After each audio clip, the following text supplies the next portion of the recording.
Welcome to a very quick tutorial about maneuver nodes. Let's begin. First thing you need to do is upgrade the mission control. You're going to need 7500 for it. You're also going to need to upgrade the tracking station. That is in order to get the nodes. So let's get to it. Okay, now, so I upgraded mission control to level 2, as well as the tracking station to level 2. Now it's time to test the maneuver nodes. Now we are in orbit around Kerbal. You can see a blue line where there used to be a gray one. And as well, there's a little blue dot wherever you mouse over it. And when you click on it, you can add a maneuver node. Now what does this maneuver node do? It looks a bit complicated, so let's break it down step by step. This is your prograde marker.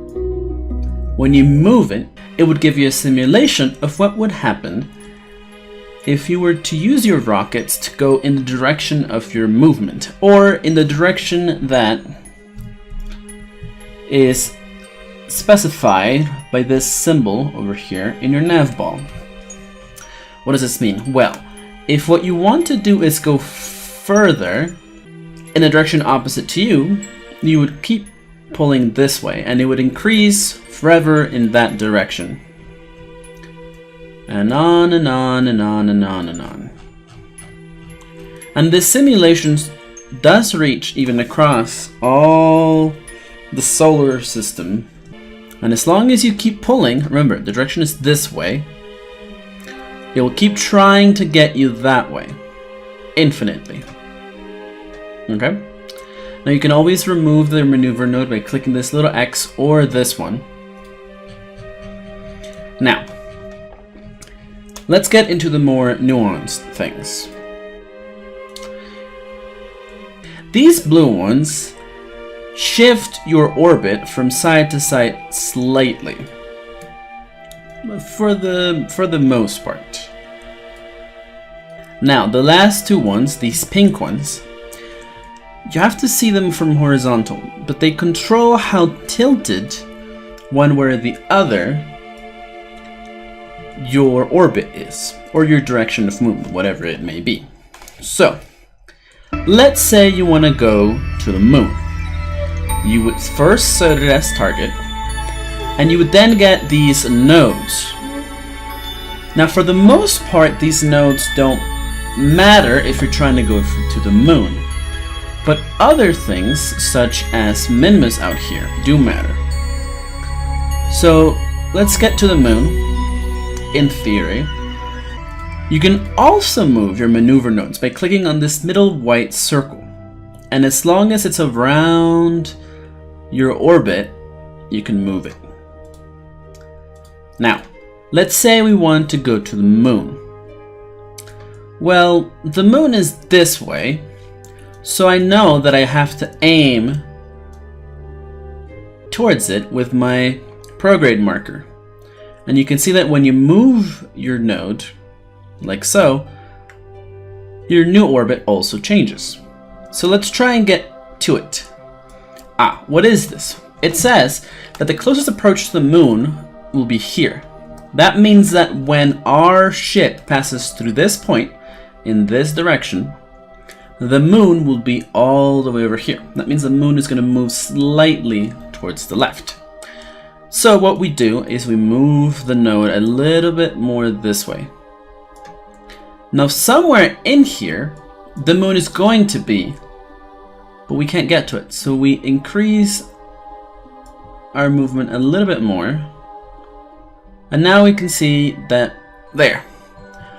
If we were to go on this node, only using the prograde direction, we would eventually cross the moon. Now you can see a couple different colors.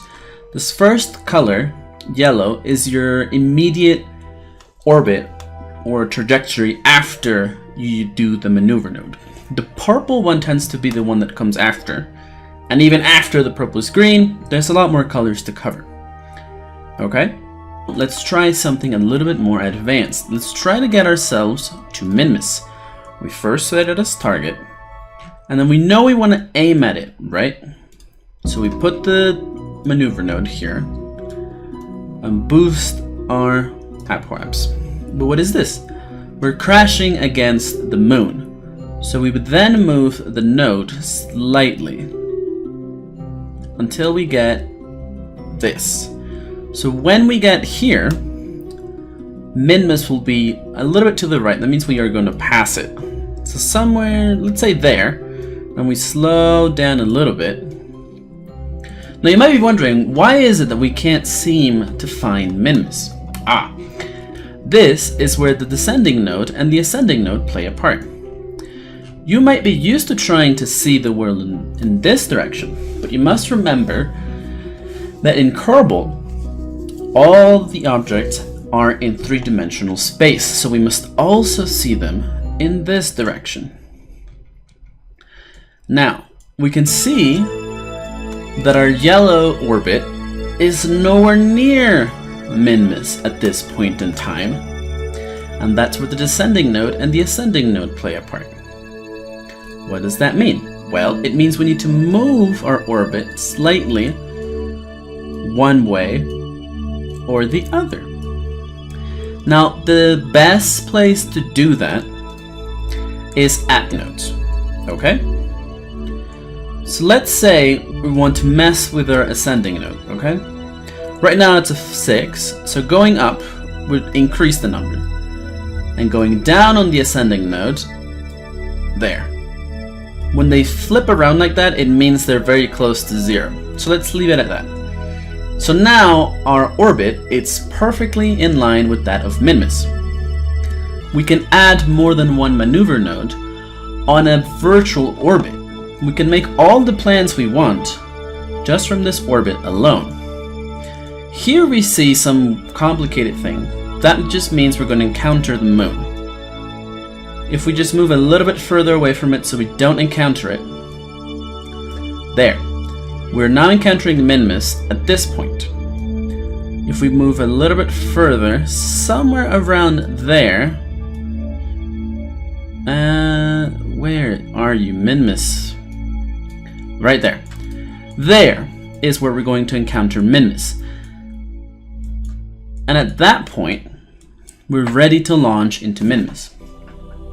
It's important to learn all these concepts early on because the maneuver node will be your guide to the stars. Not every star is in line with minmus, as you can see. There are some stars that are so strangely out of orbit that if you were to just try and follow a straight path, you would never get there. Well, I hope you learned something interesting from this tutorial, and I'll see you guys in the next video.